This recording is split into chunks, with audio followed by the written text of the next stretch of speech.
Okay, so this is something I've been wanting to talk about with you guys for a while now. Uh, so many times I keep talking about Naruto, and people keep wanting to know why. Why do you keep talking about it if you hate it so much? I keep talking about it because people keep bugging me on it. I keep talking about it because I'm trying to make people understand it's okay if you want to watch it. It's okay if you like it. Not, some people like some stuff that, frankly, I think is utter crap. Some people like some stuff that, frankly, is utter crap just for nostalgia purposes because you used to watch it when you were a kid. Some people just want to watch it to see what happens. Um, this or that. There might be one or two characters that they really like that they think are worth sticking with the series for. I know somebody who sticks with the series literally just for Shikamaru and let's see who else, Shino. But the thing is, people, so many of the fans keep acting like it's the greatest thing ever. It's the most um, creative and deep thing ever.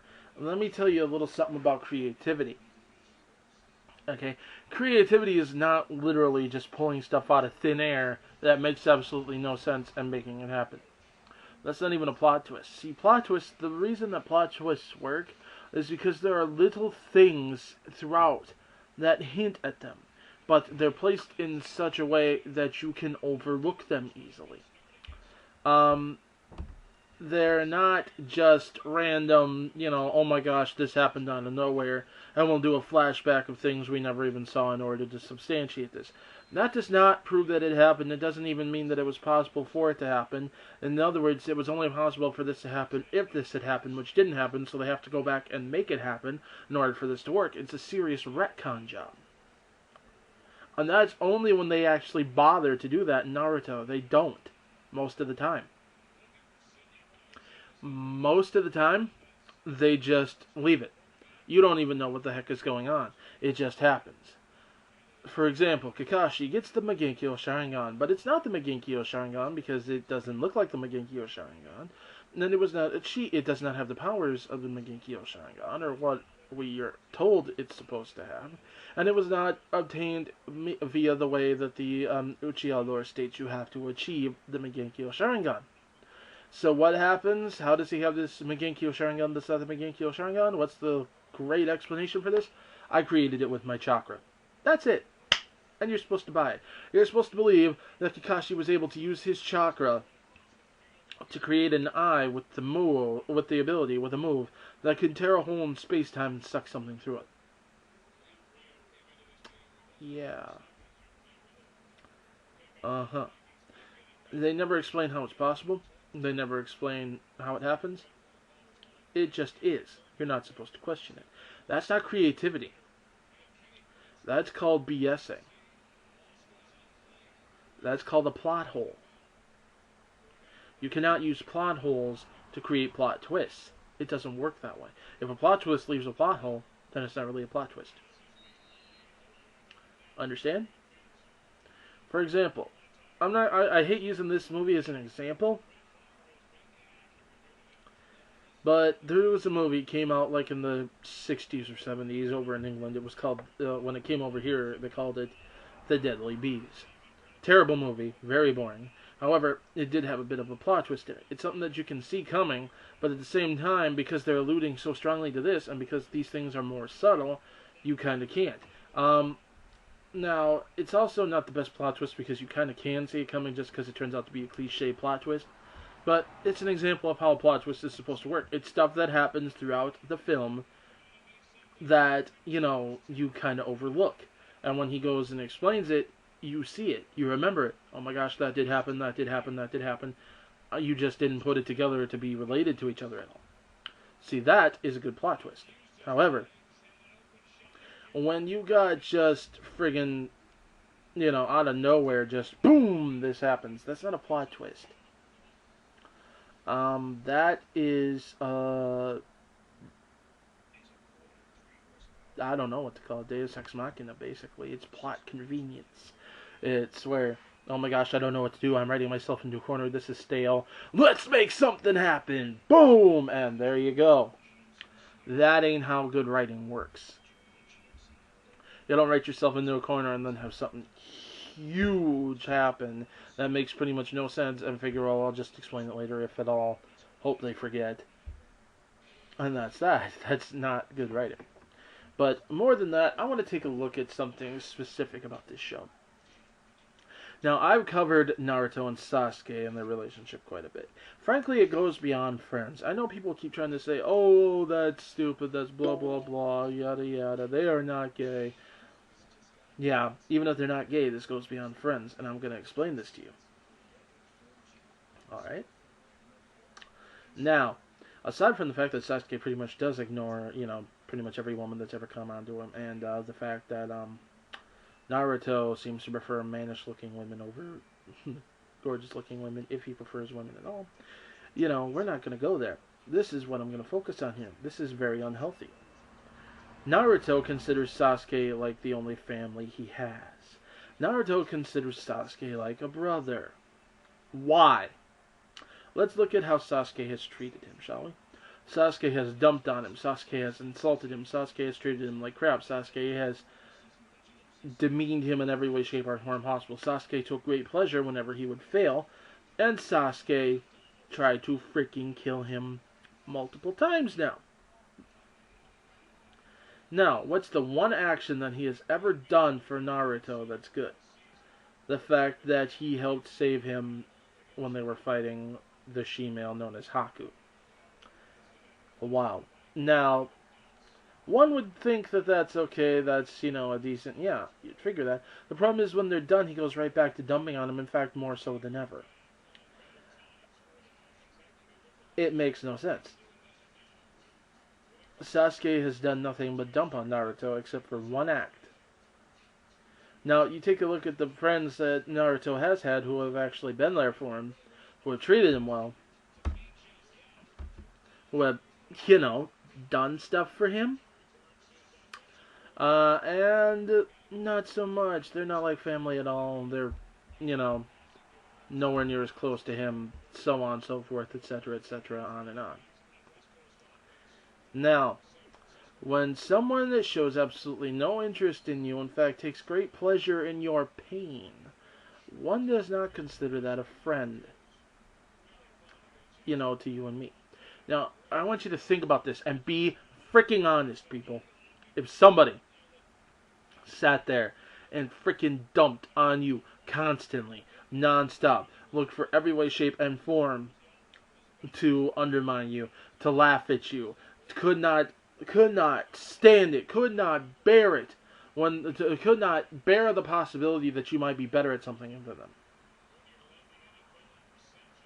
To the point where they would frigging try to challenge you to a fight in which they fully intended to kill you if someone did not stop. Would you consider this person a friend?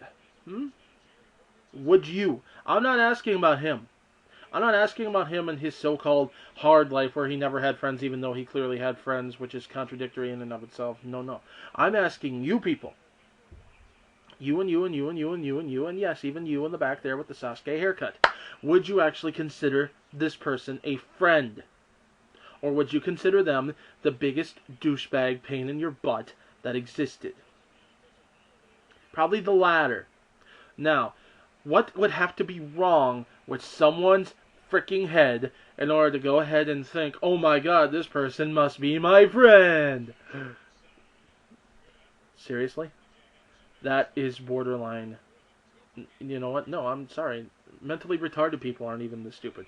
This is just plain boneheaded, freaking empty-skulled stupidity. Alright? Now, let's look at Sasuke again, shall we? I've gone over this 100 times, but I'm going to do it again. Because no one can possibly freaking defend this without, well, sounding like a friggin' psycho themselves. But people have tried it. That's the fun part. But, skipping the fun part, let's get to it, shall we? Sasuke meets up with his brother. kills his brother. Now, I don't want to get into no freaking nitpickers who are going to sit there and attack me because he did not kill him. Itachi let him kill him. No. No, no, no, no, no, no. That's immaterial to my point. Okay? So take it and shove it. Itachi, dead. Sasuke figures he got his revenge. And guess what?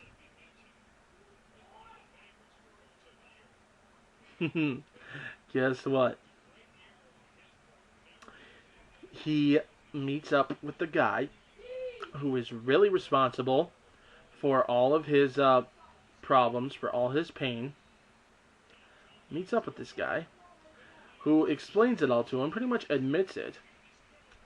But just based on this guy's word, the guy who his brother was trying to protect him from overall, the guy who is the source of all of his pain, he turns on the village, which treated him well. And don't give me none of that crap of, no, they didn't treat him well, where's your proof? Where's your proof they didn't? Where was he rejected? By his peers, by the adults, by the teachers, anything. If anything, they treated him just fine. They treated him nothing but good. If anything, in a lot of cases, he was given preferential treatment. So don't go there. Do not go there. They freaking delayed a tournament. Even forced another round that was supposed to come after his to go before his to give him time to get there so they wouldn't have to disqualify the Uchiha. So don't give me none of this crap. Alright? They treated him like a freaking little prince. Nothing more, nothing less. They risked the life of every genin they had to go after him. Half of them came back half dead. And he's gonna kill them all now.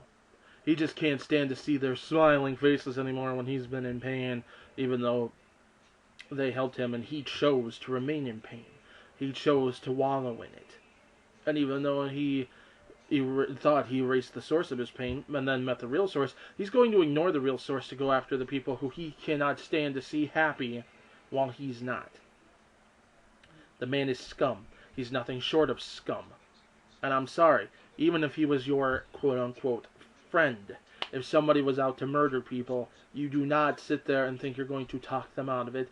You do not take the chance of him being able to succeed. You stop him. But no, Naruto will not stop him. Naruto will not take measures to stop him. Naruto does not even want to fight him, let alone kill him, which he may well have to do. In fact, he's flat out refused to do the latter. Instead, he's just going to sit there and fight and try to talk him out of it while facing him.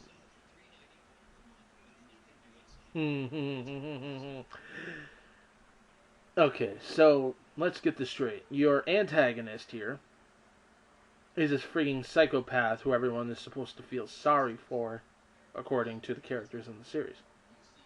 Your antagonist, or your protagonist here, your main character, is a freaking numbskull moron who can't understand the basics of what makes a friend, what it means to be treated well, and is throwing his life away in order to try to save a douchebag that does not want saving.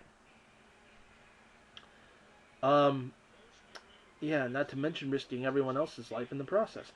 That, my friends, is not depth. That, my friends, is not a good character. These characters are both freaking dangerous to everyone around them. This story does not have depth. Refusing to give up on someone who does not want help, that's not depth. That's naivete, that is stupidity. And that is something that you deal with. If they do not want help, if they make it clear they do not want help, if they even attempt to kill you for trying to help them, which has happened in this series, that's a bad thing. This story does not have depth. It does not have interesting plot twists. It is not creative. It is a pile of steaming crap on the cosmic living room floor of literature. And it needs to be scrubbed away. Now, in the future, I'm definitely going to be talking about the depth of Dragon Ball because I know people are going to try to attack that in order to defend Naruto. So we'll be talking about that later. Anyways, that's it for now. Bye.